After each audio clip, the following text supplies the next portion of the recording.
तो ओम नमः शिवाय, श्री शिवाय नमस्तुभ्यम, जय श्री महाकाल।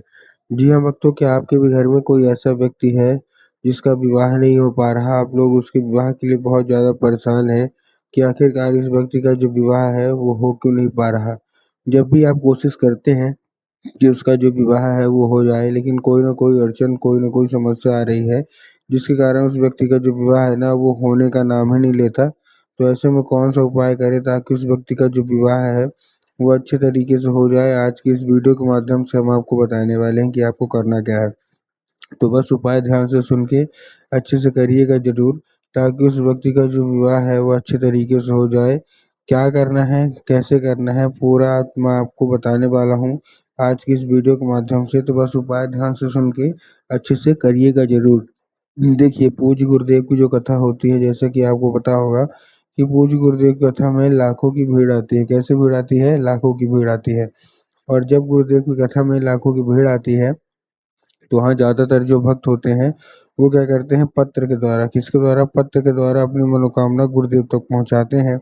तो अभी गुरुदेव की कथा चल रही थी, आज से 4 से 5 महीना पहले की बात है। गुरुदेव की कथा चल रही थी और गुरुदेव की कथा में लाखों की भीड़ आई।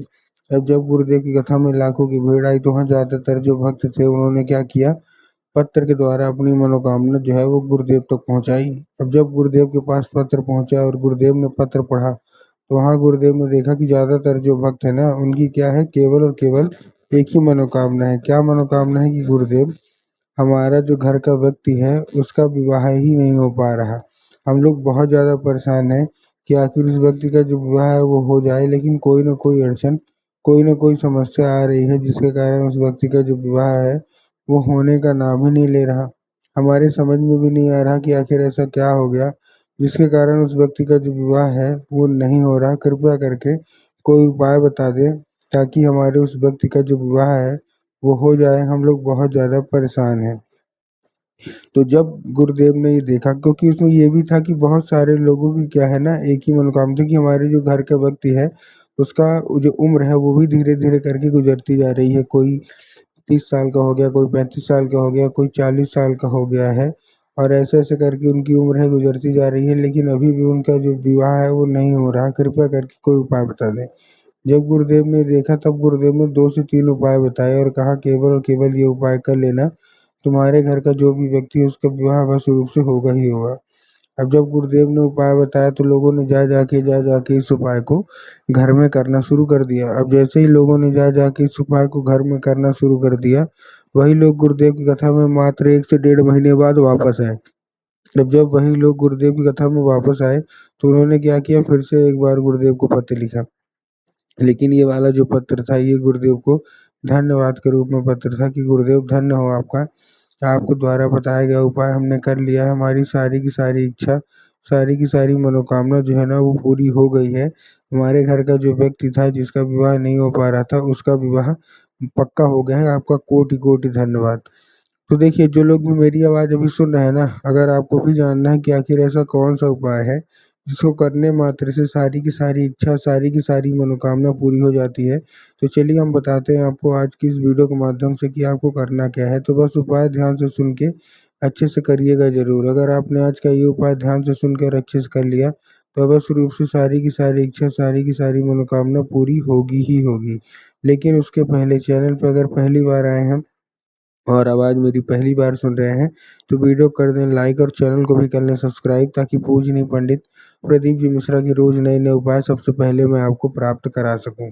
तो देखिए, जो हमारा सबसे पहला उपाय है, इस उपाय में आपको करना क्या है, इस उपाय में आपको केवल और केवल लेना क्या है, केवल और केवल आपको चाहिए 3 काली मिर्च और 1 धतूरा। अब देखिए, काली मिर्च और काली तिल में ना बहुत सारे लोगों के मन में कन्फ्यूज़न आता है, काली मिर्च लेना है कि काली तिल?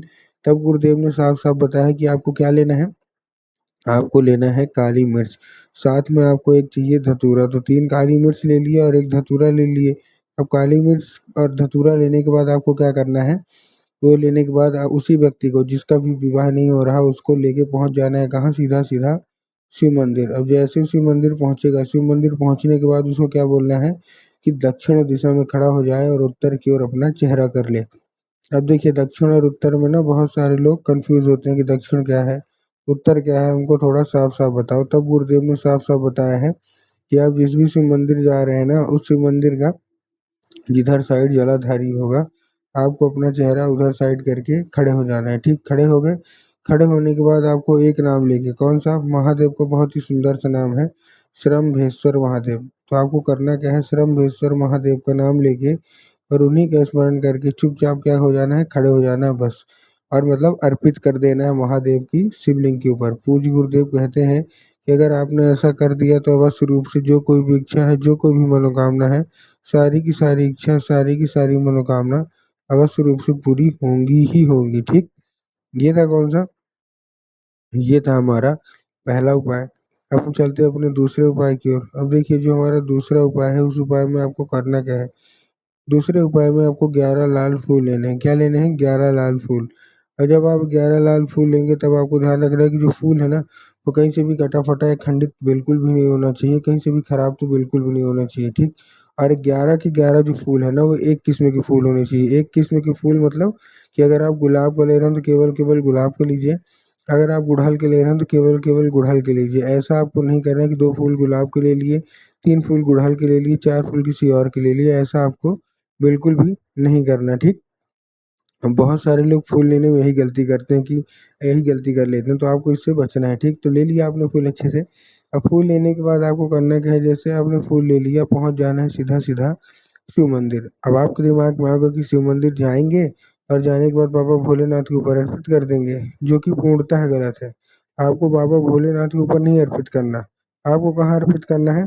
आपको माता शुक सुंदरी के ऊपर अर्पित करना है। ठीक, अब देखिए, माता शुक सुंदरी की जगह जिसको पता है उनका तो ठीक, लेकिन बहुत सारे लोग कंफ्यूज हो जाते हैं कि माता शुक सुंदरी की जगह कहाँ है, और बहुत सारे लोगों को पता भी नहीं रहता कि माता शुक सुंदरी की जगह होती कहाँ है। ठीक है ना? तब गुरुदेव ने साफ साफ बताया है कि जो क्या होती है, जो जलाधारी है, जलाधारी के बिल्कुल बीचों बीच, कहाँ? जलाधारी के बिल्कुल बीचों बीच जगह होती है माता शुक सुंदरी की। तो बस आपको करना क्या है, माता शुक सुंदरी की जगह पे आपको क्या करना है, चुपचाप अर्पित कर देना है बस, बिल्कुल बीचों बीच बस। पूज्य गुरुदेव कहते हैं कि बस अगर आपने ऐसा कर लिया तो बस रूप से मनोकामना पूरी होगी। और तीसरा जो उपाय है उसमें आपको लाल चंदन लेना है, और लाल चंदन लेने के बाद आपको क्या करना है, पहुंच जाना है सीधा सीधा शिव मंदिर, और अपने दाहिने हाथ की कोई भी एक उंगली से क्या करना है, दाहिने हाथ की कोई भी एक उंगली से 3 बार बिंदी के रूप में टीका लगाना है। और 3 बार बिंदी के रूप में टीका लगाने के बाद आपको क्या करना है, 3 बार बिंदी के रूप में टीका लगाएंगे और उसको औषधि के रूप में मांगिए। और औषधि के रूप में मांगने के बाद आपको करना क्या है, उसको 5 मिनट तक आप खड़े रहिए, फिर वही उंगली लेके आप चुपचाप घर आ जाइए। घर आने के बाद जहाँ आप लोग सोते हैं और जिधर साइड सर करके सोते हैं, उधर साइड की जो दीवार होगी ना, उसी दीवार में आपको क्या करना है, चुपचाप अर्पित कर देना है। पूज्य गुरुदेव कहते हैं कि चंदन के जरिए स्वयं माता शुक सुंदरी आपके घर में प्रवेश कर जाएंगी।